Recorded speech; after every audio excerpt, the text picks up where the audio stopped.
Hello my dear student, welcome back to my YouTube channel. जैसा कि हम previous video में बच्चों डिस्कस करते हुए आ रहे हैं, जो भी सेशन हमारा हम लोगों का चल रहा है, उस सेशन में हमने क्या पढ़ा? हमने पढ़ा कि कोई मेटल है और उसके पास लिगेंड अपना इलेक्ट्रॉन लेकर आ रहा है। तो सबसे पहले मेटल और लिगेंड के बीच में इंटरेक्शन हुआ, तो पता लगा सबसे पहले जो हमने थ्योरीज पढ़ी थी वो लिमिटेशन पढ़ा था बैलेंस बॉन्ड थ्योरी का, जिसमें बैलेंस बॉन्ड थ्योरी क्या बताती है कि कोई मेटल होता है, जितना नंबर ऑफ लिगेंड आने वाला है उसके हिसाब से वो ऑर्बिटल को इम्पटी करता है। देन आफ्टर वो क्या करता है, ओवरलैप करता है और हाइब्रिडाइजेशन बनाता है। ठीक है ना। बहुत सारी कमियां आई, जिसके बाद हमने क्रिस्टल फील्ड थ्योरी स्टार्ट किया। क्रिस्टल फील्ड थ्योरी में हमने समझा कि जब कोई मेटल है उसके पास लिगेंड के इलेक्ट्रॉन आ रहे हैं, तो इनके बीच में इंटरेक्शन हो रहा है। ठीक है ना। जब इंटरेक्शन हो रहा है तो जो मेटल का डी ऑर्बिटल है वो स्प्लिट कर जा रहा है। जब स्प्लिट कर जा रहा था तो पता लगा कि दो सेट में स्प्लिट कर रहा है। एक सेट का नाम T2G बोला गया और दूसरे सेट का नाम EG बोला गया। ठीक है ना। तो हमने ऑक्टाहेड्रल का पढ़ा, जिसमें समझा कि जो EG है उसकी जो एनर्जी है वो ज्यादा है, ज्यादा in the sense T2G comparison में। क्यों? तब पता लगा कि हमारे पास जो लिगेंड्स होते हैं, लिगेंड का जो संरचना होती है वो हेक्सागोनल है। ऑक्टाहेड्रल में क्या है? हेक्सागोनल है, जिसके वजह से कुछ अलोंग द एक्सिस है, कुछ बिटवीन द एक्सिस है, जिसकी वजह से उनके बीच में इंटरेक्शन होता है, वो ज्यादा रिपल्सन फील करते हैं, इसकी वजह से उसकी एनर्जी ज्यादा होती है। तो इसी कॉन्सेप्ट के थ्रू हम समझेंगे टेट्राहेड्रल में जो स्प्लिटिंग होगी वो कैसे होगी। ठीक है ना। तो टेट्राहेड्रल में जो स्प्लिटिंग होगी, जो टेट्राहेड्रल का बनावट होगा वो कुछ इस तरह से बनावट होगा। ठीक है ना। कुछ इस तरह से टेट्राहेड्रल स्ट्रक्चर की बनावट होती है। चलिए इसके डिफिनेशन को समझते हैं और इसके क्या कॉन्सेप्ट इसमें यूज किया गया उस कॉन्सेप्ट को समझते हैं। ठीक है।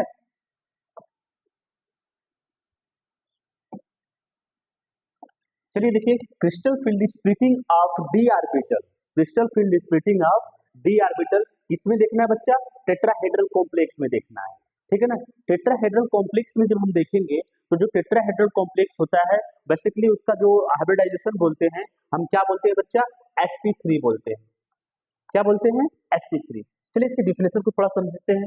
The tetrahedral complex are the complex, obvious सी बात है, in which the arrangement of four ligands surrounding the metal ion in a cubic manner। किस मैनर में है? क्यूबिक मैनर में, जिसमें क्या है, मेटल के चारों तरफ जो लिगेंड का अरेंजमेंट है वो कैसा है? क्यूबिक मैनर में। ओके, स्ट्रक्चर टेट्राहेड्रल का ऐसा होता है। क्लियर? ये टेट्राहेड्रल कॉम्प्लेक्स की बात कर रहा है। अब देखिए, four ligand at the corner of the metal ion, metal ion के कॉर्नर पर फोर लिगेंड होंगे। ठीक है। आगे देखिए, when the ligands approach to the central metal atom, जब लिगेंड सेंट्रल मेटल एटम के पास जाता है तब क्या होता है? बिटवीन, अब वहां पे जो जाएगा एटम इन बिटवीन एक्सिस, जो एटम इन बिटवीन एक्सिस होगा, ठीक है ना, of the orbital like dxy dy dz, ठीक है ना, ये इन बिटवीन एक्सिस होगा। एक्सपीरियंस मैक्सिमम रिपल्सन, जो इन बिटवीन एक्सिस होगा वो मैक्सिमम रिपल्सन फील करेगा, एक्सपीरियंस करेगा। जो अलोंग द एक्सिस होगा उस पे रिपल्सन कम होगा। तो जिस पे रिपल्सन ज्यादा होता है, जब उसकी स्प्लिटिंग होती है उसकी एनर्जी हाई हो जाती है। जिस पे रिपल्सन कम होता है, जब उसकी डी ब्लॉक की और डी ऑर्बिटल की स्प्लिटिंग होती है, एनर्जी कम हो जाती है। चलिए समझते हैं। तो इसमें बताया जा रहा है कि D X Y D Y J D Z X का जो है, अब क्या बोलते हैं इसका, ये बिटवीन द एक्सिस है, ये बिटवीन एक्सिस है, जबकि EG क्या है? अलोंग द एक्सिस है। तो समझते हैं आगे। Therefore T2G set have high energy, T2G set है वो हाई एनर्जी रख रहा है, while EG set is have lower energy। Simple सी बात है, this is denoted by del T. किससे डिनोटेड किया जाता है? Del T. ठीक है ना। चलिए इसको स्प्लिटिंग बोलते हैं। किसका करते हैं? Tetrahedral. T stand for the tetrahedral. Okay, the value are del T is equal to 0.49। चलिए समझते हैं इसके ऑर्बिटल स्प्लिटिंग को। ठीक है ना।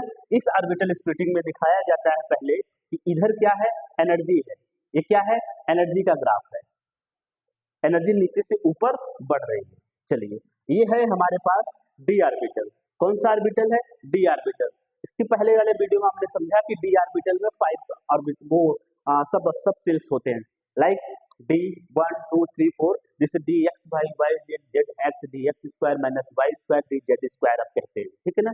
जब इनको पता लगा कि लिगेंड आने वाला है, ये एक्साइटमेंट हो गए, खुशी हो गए ना, वही कोई गाना है, उस गाना को आप गा लीजिएगा, ये लिगेंड आने वाला है, खुश हो गए। खुश होने के बाद इनकी एनर्जी थोड़ी सी बढ़ जा रही है। जब एनर्जी बढ़ जा रही है, जब इसमें लिगेंड्स आता है, तो अब देखिए लिगेंड्स आता है तो इनकी स्प्लिटिंग कर देता है, इसकी क्या कर देता है, स्प्लिटिंग कर देता है। जब इसकी स्प्लिटिंग करेगा तो उसमें ध्यान रखने की यही बात है कि हम लोग जो पढ़ रहे हैं वो टेट्राहेड्रल के लिए पढ़ रहे हैं। टेट्राहेड्रल में जनरली क्या होता है, जो अलोंग द एक्सिस होगा वो क्या होगा, लेस रिपल्सन फील करेगा, जो बिटवीन द एक्सिस होगा वो ज्यादा रिपल्सन फील करेगा। तो बिटवीन द एक्सिस T2G होगा, 1 सेकेंड, T2G होगा, अलोंग द एक्सिस कौन होगा, EG होगा, ठीक है ना। Along the axis D X square minus Y square D Z square, अब इस क्या है, D X Y Y Z Z X, clear. अब इसे कहते हैं जो टेट्राहेड्रल का स्ट्रक्चर होता है वो ऑक्टाहेड्रल का अपोजिट होता है, या फिर ऐसा बोलो जो ऑक्टाहेड्रल का स्ट्रक्चर होता है वो टेट्राहेड्रल का अपोजिट होता है। सेम, दोनों कहानी सेम है। अब देखिए इनके जो बीच की वैल्यू है 2.5 डेल्टा टी है, सॉरी डेल्टा टी है, और यहाँ पे भी डेल्टा टी है। जब इसका डिवाइड करोगे जो वैल्यू आएगी 0.1 यही आएगी, और यहाँ पे क्या आ जाएगा 0.4 आएगा या 0.6 आएगा, जो वैल्यू इसकी आएगी। अब यहाँ पर देखिए यही वैल्यू है, आप ऐसा लिख सकते हैं या तो वो पॉइंट में लिख सकते हैं या पर इसमें लिख सकते हैं, ठीक है ना। अभी जो वैल्यू बताया गया del T is equal to 4/9 del octahedral, यही रिलेशन होता है, इसको हम आगे बताएंगे। वैसे भी आपको यहाँ पे स्प्लिटिंग बताना था, स्प्लिटिंग आपको समझ में आया होगा, गुड। अब चलते हैं crystal field theory, crystal field splitting of D orbital square planar complex, square planar complex की बोल रहे हैं, जिसका जो हाइब्रिडाइजेशन होगा DsP2 होगा, ठीक है ना। इसका जो हाइब्रिडाइजेशन होगा कैसा होगा बच्चा, DsP2 होगा, ठीक है। चलिए अब समझते हैं, इसको अच्छे से समझते हैं। स्क्वायर प्लेनर में क्या होता है, आमतौर पे इसको बोला जाता है कि इसको जो रेफरेंस होता है, जो इसका स्क्वायर प्लेनर का जो हम स्ट्रक्चर बनाते हैं वो ऑक्टाहेड्रल के स्ट्रक्चर को रेफरेंस लेकर बनाते हैं। तो जहां तक ऑक्टाहेड्रल T2G EG में डिवाइड हो रहा था वहां तक आप अच्छे से बनाएंगे, ठीक है ना। फिर बताया जाता है कि जो जेड कंपोनेंट होते हैं उनकी एनर्जी ज्यादा होती है, जो जेड कंपोनेंट नहीं होते हैं उनकी एनर्जी कम होती है। चलिए समझते हैं, वहां भी देखिए सब मैटर कर रहा है, आप बोलोगे एनर्जी इनकी ज्यादा हो जाए क्यों कम हो रहा है, सब मैटर कर रहा है कैसे लिगेंड का स्ट्रक्चर है, उस कॉम्प्लेक्स का स्ट्रक्चर है। तो समझते हैं, square planar complex are assumed to be derived from the octahedral, माना जाता है कि जो स्क्वायर प्लेनर कॉम्प्लेक्स है वो ऑक्टाहेड्रल से डिराइव किया गया है, ठीक है ना। चलिए समझते हैं, इफ टू ट्रांसलिगेंड, अगर दो trans ligand in octahedral move towards away from the metal atom, अगर ऑक्टाहेड्रल में ट्रांस की बात कर रहे हैं, ऑक्टाहेड्रल में क्या कर रहे हैं, ट्रांस की बात कर रहे हैं। देखिए ऑक्टाहेड्रल में कुछ ऐसा स्ट्रक्चर बनता है, जो इसकी और यहाँ पे पोजीशन है, ये ट्रांस की बात कर रहे हैं। इस ट्रांस पोजीशन में अवे होते हैं, दूर होते हैं। देखो इज टेट्रागोनली डिस्टॉर्टेड, और ये क्या होते हैं, डिस्टॉर्टेड होते हैं। टेट्रागोनली मतलब ये खिंचाव चले जाता है, जस्ट लाइक, नहीं टेट्राहेड्रल वाला भी नहीं, इसमें टेट्राहेड्रल ऊपर था ना, इसमें क्या होता है कि देखो बच्चा आपके पास ये होता है, ये ऐसे खिंचाव हो जाता है ना, इसी के विषय में इसी के बाद जिक्र कर रहा है, ठीक है ना। As the ligand approach the central metal, जब लिगेंड अप्रोच करता है central metal, new energy level generate, okay, in the D orbitals, okay, that orbital in which Z component are present, they have low energy because minimum repulsion, जिसके पास Z component होगा उसका जो वो energy होगी वो मिनिमम होगी, जिसकी किसी वजह से, क्योंकि यहाँ पर रिपल्सन कम हो रहा है। जब रिपल्सन कम होगा एनर्जी कम होगी, जब रिपल्सन ज्यादा होगा और बाकी जो बच रहे हैं उनमें रिपल्सन ज्यादा होगा, इसलिए उनकी एनर्जी ज्यादा होगी, ठीक है ना। देखिए on the other hand do not have Z component, वो लोग जिसके पास जेड कंपोनेंट नहीं है वो ज्यादा रिपल्सन फील करेगा और उसकी जो एनर्जी होगी वो क्या होगी,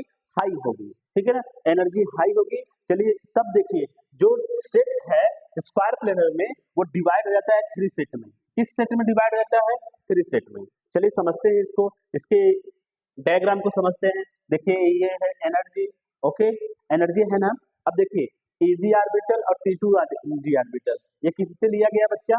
ये है ऑक्टाहेड्रल से, ठीक है ना, ये ऑक्टाहेड्रल से लिया गया। अब Eg जो है वो Eg में क्या होता है आपको बताया गया मैंने ना, देखो Eg में दो लोग हैं E और G, इसलिए इसमें dx square minus Y square dz square आएगा। और T2J में कितने लोग हैं? तो आप बोलोगे तीन लोग, एक T है, 2 है, G है ना, इसलिए इसमें dx y y z zx आएगा। अब आप बताओ किसके पास z कंपोनेंट है? आप बोलोगे इधर d z स्क्वायर के पास z कंपोनेंट है, और किसके पास है? इसके पास z कंपोनेंट है, तो इसकी जो एनर्जी होगी वो क्या होगी? कम होगी, ठीक है ना। अब देखिए इसके पास भी है, अब देखिए थोड़ा सा यहाँ पर देखिए बच्चा लोग, अब Eg में डी जेड स्क्वायर है, इसकी एनर्जी कम होगी तो ये जा रहा है नीचे। अब इसमें देखो D Y Z D Z X, ये भी जा रहा है नीचे क्योंकि ये मिनिमम रिपल्सन फील करेगा, जबकि डी एक्स वाई वो ज्यादा रिपल्सन फील करेगा, D X square minus Y square ये ज्यादा रिपल्सन फील करेगा, ठीक है ना, इसलिए इसके यहाँ पे चला जाएगा, ये यहाँ पे चला जाएगा, ठीक है ना। ये था overall molecular orbital diagram of the crystal field theory crystal field splitting of the square planar octahedral tetrahedral, ठीक है ना, आपको प्रॉपर समझ में आया होगा। एक टर्म डिस्कस करते हैं, फिर उसके बाद आपको बहुत सारा एग्जांपल होमवर्क के लिए देते हैं, ठीक है ना। चलिए इस टर्म को डिस्कस करते हैं, बहुत ही इंपॉर्टेंट टर्म है जिसको आपको बताना जरूरी है कि देखिए क्रिस्टल फील्ड स्टेबलाइजेशन एनर्जी क्या होती है। ये क्रिस्टल फील्ड स्टेबलाइजेशन जिसे क्लास 12 में आप पढ़े होंगे, क्रिस्टल क्षेत्र विपाटन ऊर्जा, ठीक है ना, क्रिस्टल क्षेत्र विपाटन ऊर्जा, और यहाँ पे विपाटन मतलब अलग होना, उसका संधि विच्छेद है अलग होना, और यहाँ पे जो क्या है crystal field splitting stabilization of the, अब देखिए अब इसका समझिएगा, crystal field stabilization energy CFSE, ठीक है। अब देखिए the energy difference between, obvious सी बात है, जो देखो ना आपके पास Eg है, T2G है, T2G है, Eg है, इन दोनों के बीच का जो एनर्जी डिफरेंस है उसी को हम बोलते हैं क्या क्या बोलते हैं? Crystal field stabilization energy, okay. देखिए the energy difference between T2G Eg orbital in the crystal field is called crystal field stabilization energy, जिसे डिनोट करते हैं डेल नॉट से, किससे डिनोट करते हैं? डेल नॉट से और 10dq से, ओके। देखिए and the energy gained by the metal ion due to the filling of energy gained by the metal ion due to the filling of electron in lower energy T2G orbital called the crystal field stabilization energy, ठीक है ना। देखो जो दोनों के बीच का मतलब की एनर्जी है Eg और T2G की, उसे कहते हैं क्रिस्टल फील्ड स्टेबलाइजेशन एनर्जी, ठीक है ना। क्रिस्टल फील्ड क्या बोलते हैं? स्टेबिलिटी बोलते हैं, स्प्लिटिंग बोलते हैं, स्टेबिलिटी नहीं स्प्लिटिंग बोलते हैं। इन दोनों के बीच में जो स्प्लिटिंग हुआ है, जो एनर्जी लगी है, आप उसको कहते हैं, क्या कहते हैं? Crystal field stabilization energy. पहले तो कहते हैं स्प्लिटिंग इन दोनों को, लेकिन अब देखिए जो मेटल है कौन एनर्जी गेन किया जा रहा है? मेटल आयन द्वारा due to the filling of electron, metal ion में मेटल के ऑर्बिटल में जो इलेक्ट्रॉन फील्स की जा रहे हैं उसके वजह से उनको एनर्जी मिल रही है, जिसी की वजह से इसको कहते हैं crystal field stabilization energy. Simple term में आपको समझा देते हैं कि देखिए सिंपल टर्म में समझाने का रीजन है कि रीजन क्या है कि जब हमको पता लगता है डी ऑर्बिटल 2 सेट में डिवाइड हो रहा है, एक सेट हो रहा है Eg, एक सेट हो रहा है Eg और दूसरा सेट हो रहा है T2G, इन दोनों के बीच में जो स्प्लिटिंग होती है, अलगाव होता है, उसे बोलते हैं क्रिस्टल फील्ड स्प्लिटिंग बोलते हैं, और जो एनर्जी लगती है उसे हम बोलते हैं crystal field stabilization energy. Clear? चलिए देखिए 6 ligand around the metal ion, obvious सी बात है जब ऑक्टाहेड्रल होगा 6 मेटल होगा, इसके मेटल आयन क्या होगा? लिगेंड होगा। D orbital split into, D orbital किसमें स्प्लिट करेगा? T2G और Eg में। लोअर एनर्जी T2G का होगा, हायर एनर्जी इसका होगा। अगर बाय द चांस हम इसका प्रोडक्ट ऑक्टाहेड्रल का जो स्प्लिटिंग एनर्जी इसके लिए निकालेंगे, ध्यान दीजिएगा, जो इसके लिए स्प्लिटिंग एनर्जी निकालेंगे वो क्या होगा? स्प्लिटिंग एनर्जी डेल जीरो होगा। क्या होगा? डेल जीरो ऑक्टाहेड्रल के लिए, ठीक है ना। अब जो फॉर्मूला इसके लिए है वो CFSE निकालने के लिए, FSE निकालने के लिए, उसके लिए मल्टीप्लाइड करेंगे -0.4 डेल ऑफ इंटू T2G में कितने इलेक्ट्रॉन है, ठीक है ना। Number N stand for number of electron, ठीक है ना।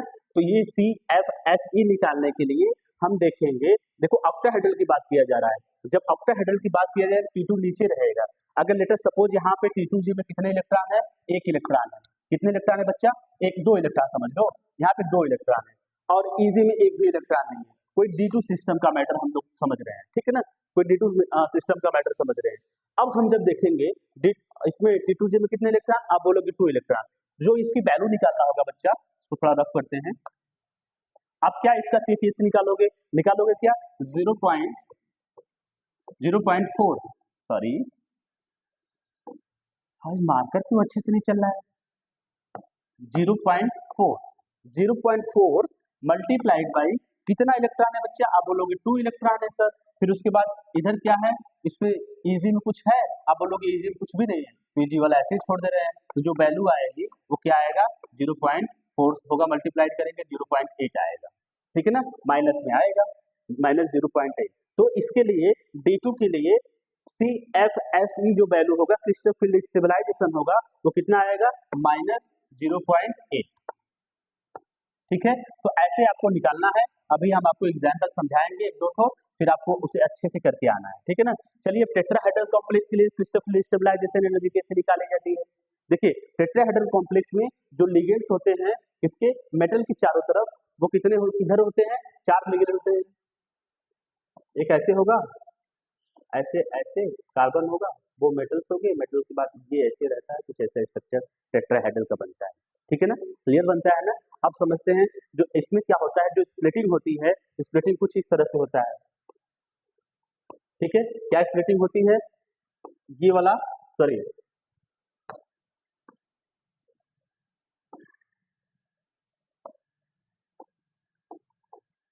Eg नीचे रहता है, T2G क्या रहता है, ऊपर रहता है, ठीक है। अब इसको समझते हैं, थोड़ा सा आप अच्छे से इसको स्क्रीनशॉट ले लें।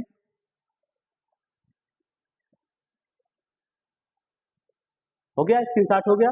चलिए देखिए टेट्राहेड्रल कॉम्प्लेक्स में जो लिगेंड्स होते हैं, 4 लिगेंड होते हैं, चारों कॉर्नर पे स्थित होते हैं, ठीक है ना। अब देखिए इसके बीच में जो स्प्लिटिंग होगा तो क्या हो जाएगा, Eg नीचे हो जाएगा, T2G कहाँ जाएगा, ऊपर जाएगा, ठीक है। तो उसके लिए जो वैल्यू है, जो रिलेशनशिप इनका टेट्राहेड्रल और ऑक्टाहेड्रल के बीच में होता है, tetrahedral is equal to 4/9 del of. ये सेक्शन ए का वेरी इंपॉर्टेंट क्वेश्चन है, सेक्शन ए में मैक्सिमम पूछा जाता है, सबसे ज्यादा सेक्शन ए में इसको पूछते हैं, सबसे ज्यादा सेक्शन ए में पूछा जाता है। चलिए अब इसके लिए क्रिस्टल फील्ड स्टेबलाइजेशन एनर्जी निकालना होगा, तो जो वैल्यू है -0.6, ठीक है ना, number of electron plus 0.6 number of electron इन, इसमें देखो इसमें क्या है Eg, इसमें क्या है T2G। अगर बच्चे हम समझ ले रहे हैं किसी डी सिस्टम के लिए, D2 सिस्टम के लिए यहाँ पर भी बना रहे हैं, तो D2 सिस्टम के लिए जब बनाएंगे तो 2 इलेक्ट्रॉन रहेगा, वो 2 इलेक्ट्रॉन कहाँ जाएगा, सबसे पहले वुंड रूल फॉलो होता है, सबसे पहले किसमें जाता है, नीचे वाले ऑर्बिटल में जाएगा 2 इलेक्ट्रॉन। जब गया यहाँ पे 2 इलेक्ट्रॉन, तो आप समझाते हैं आपको, जब यहाँ पे 2 इलेक्ट्रॉन गया बच्चा तो कैसे क्या होगा, देखो आप यहाँ पे दिखाई दे रहा होगा, -0.6 multiplied number of electron in Eg, कितना है बच्चा, 2, बाकी कुछ भी नहीं है, तो आप क्या करोगे, -1.2, ठीक है, -1.2 dq। आपको समझ में आया बच्चा, अब समझिएगा आगे स्पेक्ट्रोकेमिकल सीरीज के बारे में बात करते हैं, इसका भी आपको हम बताएंगे ना। स्पेक्ट्रोकेमिकल सीरीज के बारे में बात कर रहे हैं, ये सीरीज ऐसा बताती है कि कोई लिगेंड स्ट्रांग फील्ड लिगेंड है, कोई लिगेंड वीक फील्ड लिगेंड है, उसके बारे में बताती है ये सीरीज, ठीक है ना, कि कौन सा लिगेंड, उसका ट्रेंड बताती है। चलिए समझते हैं, the spectrochemical series is the arrangement of ligand in the increasing order their crystal field stability power, ठीक है ना, कोई लिगेंड वीक फील्ड लिगेंड है, कोई लिगेंड स्ट्रांग फील्ड लिगेंड है, उस ऑर्डर को स्पेक्ट्रोकेमिकल सीरीज बताती है, ठीक है ना। चलिए समझते हैं, it show the ligand produce small splitting. अब कोई देखो ये बताता है कि कोई अगर लिगेंड ऐसा होगा जो स्प्लिटिंग स्मॉल करेगा, छोटा स्प्लिटिंग करेगा, स्प्लिटिंग मतलब दोनों के बीच का जो डिस्टेंस रहेगा वो छोटा करेगा, तो आप बोलोगे इसे वीक फील्ड लिगेंड होगा। अगर वो ज्यादा करेगा, ज्यादा स्प्लिटिंग करेगा, उसे आप क्या बोलोगे, स्ट्रॉन्ग फील्ड लिगेंड। जो ऑर्डर होगा इन दोनों का बच्चा, जो इंक्रीजिंग ऑर्डर है वो क्या है, IBr, COH, H2O, फिर उसके बाद NH3, En, एथिलीन डाइअमीन हो गया, NO2, Cn, फिर उसके बाद CO, ठीक है ना। जो ये ऑर्डर फॉलो करते हैं ऐसे ऐसे ऐसे, मतलब इन द सेंस अगर आपको बताया जाए कि इधर से जब आप इधर जाएंगे तो जो लिगेंड की स्टेबिलिटी है, लिगेंड का जो स्टेबिलिटी या बोलते हैं उसके बाद जो इसका जो स्प्लिटिंग करने का जो पावर है वो उधर बढ़ता जाएगा। सबसे कम किसका है? आई का है। क्लोरीन क्लोरीन ब्रोमीन आयोडीन जो होता है ना, सबसे पहले किसका कम? ये वीक फील्ड लिगेंड है, ये भी वीक फील्ड लिगेंड है, ये भी वीक फील्ड लिगेंड है, ये भी वीक फील्ड लिगेंड है, ये भी वीक फील्ड लिगेंड है, NH3 है। अब देखिए NH3 कभी कभी वीक फील्ड लिगेंड की तरह कार्य करता है, कभी कभी स्ट्रांग फील्ड लिगेंड की तरह कार्य करता है। जब मेट कब करता है? जब इसका समझ लीजिएगा, जब कोई मेटल होगा बच्चा ना, मेटल में क्या होगा? उसकी oxidation number, oxidation number, oxidation number कम होगा। कम मतलब लाइक +2 होगा, +1 होगा। उसके लिए क्या होगा? जिसमें सॉरी मेटल के ऑर्बिटल में कितने इलेक्ट्रॉन होंगे? 2 इलेक्ट्रॉन, 1 इलेक्ट्रॉन होंगे, तब ये as a big field ligand की तरह काम करेगा। इसको हम क्लियर करेंगे। आप समझिए, पहले हम स्पेक्ट्रोकेमिकल सीरीज के बारे में समझ रहे हैं, जिसमें स्पेक्ट्रोकेमिकल सीरीज हमको बताती है कौन सा लिगेंड बिग फील्ड लिगेंड है, कौन सा लिगेंड स्ट्रांग फील्ड लिगेंड है। तो इसको आपको याद करना होगा। क्या याद करना होगा? देखिए, I bring fancy funny old horse near every nice काम नाउ। अब इसका देखिए, आई से ई, ब्रिंग BR प्लस सी फनी एफ ओल्ड ओ हॉर्स। अब इसमें आप अच्छे से गाना गाइएगा, नियर एवरी इस ईयर एथलेट आइलुमिन है, इसको आप अच्छे से गाना वाना गा कर इसको लर्न कर लीजिएगा। लर्न नहीं करना है तो आप सिंपली समझ लीजिए स्ट्रांग फील्ड लिगेंड कौन सा है? N2CN CO strong field ligand. इसको मैक्सिमम आप पढ़ा करिए ना, ये स्ट्रांग फील्ड लिगेंड है, ठीक है। और बाकी लोग क्या है? वीक फील्ड लिगेंड है। ये NH3 क्या है? NH3 दोनों का मीट होता है, ठीक है ना। कभी कभी स्ट्रांग काम करता है, कभी कभी वीक काम करता है, ठीक है। तो ये था हमारा ओवरऑल रिस्क। अब देखिए इसमें देखो, ये क्या है? वीक फील्ड लिगेंड है, बताया मैंने। ये मीडियम फेज के होते हैं, H2O NH3। ये कभी कभी बिग फील्ड लिगेंड की तरह काम करते हैं, कभी कभी स्ट्रांग फील्ड लिगेंड की तरह काम करते हैं। कुछ इसकी इंपॉर्टेंस है, वो इंपॉर्टेंस समझ लीजिए कि स्पेक्ट्रोकेमिकल सीरीज का इंपॉर्टेंस क्या है। ये हेल्प करता है प्रेडिक्ट करने के लिए हाई स्पिन है कि लो स्पिन है। High spin in the sense,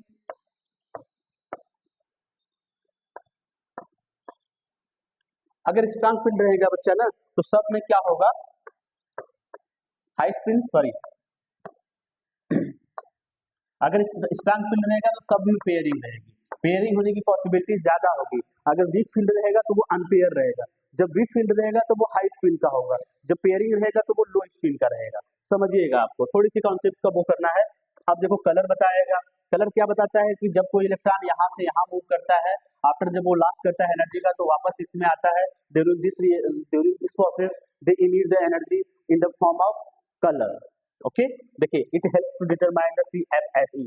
यह मतलब कि बड़ा इंपॉर्टेंस होता है क्रिस्टल फील्ड स्टेबलाइजेशन एनर्जी को मेजर करने में काम करता है। कैसे? अगर इसका मेजर नहीं करेंगे तो हमको पता नहीं लगेगा ना कि कितना मेटल का क्रिस्टल फील्ड स्टेबलाइजेशन एनर्जी है। चलिए थोड़ा सा इसके बारे में समझ लेते हैं। एक एक टर्म हम समझते हैं। अगर हमारे पास ऑर्बिटल में क्या है? Very good, very very good. अगर हमारे पास ऑर्बिटल में 2 इलेक्ट्रॉन, तो अगर हम इसका भर रहे हैं, इलेक्ट्रॉन की फिलिंग कर रहे हैं 1 2, ठीक है, हम इस डायरेक्ट स्प्लिटिंग का दिखा रहे हैं, डायरेक्ट स्प्लिटिंग का दिखा रहे हैं, तो हम बता रहे हैं आपको, क्या बता रहे हैं बच्चा? कि इसके पास 2 इलेक्ट्रॉन है, ऐसे 2 इलेक्ट्रॉन है। Okay good. अब इसका समझिए, अगर हम इसका क्या कर रहे हैं, एक हम बस वैसा आपको रूल बता रहे हैं, बाकी पॉसिबल है नहीं पॉसिबल वो अलग है। अगर हम इसकी स्प्लिटिंग कर रहे हैं और अगर इसको हम भर रहे हैं इलेक्ट्रॉन, किसमें भर रहे हैं? Eg में भर रहे हैं और T2G में। अगर ऐसा है तो किसके लिए है? ऑक्टाहेड्रल के लिए। किसके लिए बच्चा? ऑक्टाहेड्रल के लिए। तो जो इलेक्ट्रॉन जाएगा बच्चा, तो किसमें जाएगा इलेक्ट्रॉन? पहले जाएगा नीचे वाले में जाएगा, तो नीचे वाले में जाएगा तो इसकी एनर्जी कम है, इसमें 1 इलेक्ट्रॉन इसमें जाएगा, 1 इलेक्ट्रॉन इसमें जाएगा, ठीक है। तो जब आप क्रिस्टल फील्ड स्टेबलाइजेशन एनर्जी निकालेंगे तो इसकी जो वैल्यू आएगी 4 पॉइंट मल्टीप्लाइड बाय, नीचे है तो उससे मतलब है नहीं प्लस वाले से। अब इसमें क्या आ जाएगा? 2, तो जो वैल्यू आएगी इसकी कितना आ जाएगा बच्चा? -0.8। तो इसकी जो क्रिस्टल फील्ड स्टेबलाइजेशन आएगी 0.8। अगर स्ट्रांग फील्ड लिगेंड रहा, लेट अस सपोज, थोड़ा सा यहाँ पे देख लीजिए, अगर इसके पास 6 इलेक्ट्रॉन, 6 इलेक्ट्रॉन है, 1 2 3 5 हो गया 6। अब देखिए 6 इलेक्ट्रॉन है तो सबसे पहले इसमें जाएगा 3। अगर बच्चा स्ट्रांग फील्ड लिगेंड रहा, कौन सा फील्ड लिगेंड रहा? स्ट्रांग फील्ड लिगेंड रहा, ठीक है ना। तो क्या करना है बच्चा, तो 6 जो 6 का 6 लिगेंड है वो पहले इसमें पेयरिंग करेगा, तब जाके ऊपर जाएगा। ठीक है, तो इसमें पेयरिंग कराइए। इसके पास 6 लिगेंड हो गया। जब इसके लिए वैल्यू निकालोगे बच्चा आप, तो क्या हो जाएगा, यहाँ 6 करेंगे, यहाँ जो वैल्यू करेंगे वो क्या करेंगे 6, जो वैल्यू आएगी इसकी क्या आ जाएगी, जो वैल्यू आएगी वो आएगी 2.4, माइनस में आएगा 2.4। ठीक है, माइनस 2.4। ठीक है, ये था स्ट्रॉन्ग फील्ड लिगेंड के बारे में। ठीक है, अब थोड़ा सा एक और देख लीजिए बस, जिसमें है वीक फील्ड लिगेंड के बारे में। वीक फील्ड लिगेंड क्या कहता है, वीक फील्ड लिगेंड तो पेयरिंग करेगा नहीं, तो जो इलेक्ट्रॉन की वो फीलिंग होगी बच्चा, वो इलेक्ट्रॉन की फीलिंग कुछ इस तरह से होगी, 1 2 3। अब स्ट्रॉन्ग जो इलेक्ट्रॉन की फीलिंग होगी 1 2 3, तो सबसे पहले इसको भर लीजिए, तो हुंड साहब बताएंगे तो ऊपर भी इलेक्ट्रॉन लेकर जाओ। तो देखिए इसके लिए जो वैल्यू होगी वो क्या होगा, इस नियम पे रखेंगे, आपको अच्छे से प्रॉपर आएगा। इसके लिए था टेट्राहेड्रल, ऑक्टाहेड्रल के लिए प्लस 0.6। ठीक है, तो इसमें क्या हो जाएगा बच्चा, इसमें रुकिए आपको रूल्स के साथ समझा देते हैं, फिर उसके बाद आप लोग अच्छे से करिएगा। इसको कैसे करना है, माइनस 0.4। ठीक है, और नंबर ऑफ इलेक्ट्रॉन कितने हैं बच्चे इसमें, 3 प्लस 0.6, नंबर ऑफ इलेक्ट्रॉन कितने हैं, आप बोलोगे 2, जो वैल्यू आएगी वो क्या आएगा 1.2 प्लस 1.2। जब देखेंगे तो इसकी जो वैल्यू आ जाएगी वो क्या आ जाएगा 0। ठीक है ना, समझ में आया, प्रॉपर समझ में आया। ठीक है, अब आप स्ट्रॉन्ग फील्ड लिगेंड के लिए और वीक फील्ड लिगेंड के लिए होमवर्क अच्छे से करेंगे। आप D1 से स्टार्ट करिएगा, D1 के लिए स्ट्रॉन्ग फील्ड लिगेंड बनाइएगा, D1 के लिए वीक फील्ड लिगेंड बनाइएगा। मुझे जहां तक लग रहा है ऑक्टाहेड्रल के लिए D3 तक तो दोनों का सेम ही रहेगा, स्ट्रॉन्ग फील्ड लिगेंड और वीक फील्ड लिगेंड दोनों का सेम रहेगा। D4 के बाद इसका बदलेगा। ठीक है ना, आप इसको अच्छे से करके इसकी स्टेबलाइजेशन एनर्जी निकालिएगा यहाँ से, और फिर उसके बाद टेट्राहेड्रल का भी निकालिएगा ना। तो सबसे ज्यादा जो इंपॉर्टेंट होता है वो ऑक्टाहेड्रल और टेट्राहेड्रल होता है। ठीक है ना, नेक्स्ट वीडियो में हम मिल रहे हैं, तो वहाँ पर आपको जॉन टेलर के बारे में बताएंगे और क्रिस्टोफर स्टेबलाइजेशन कौन से फैक्टर है उसको अफेक्ट कर रहे हैं। ठीक है ना, थैंक यू सो मच।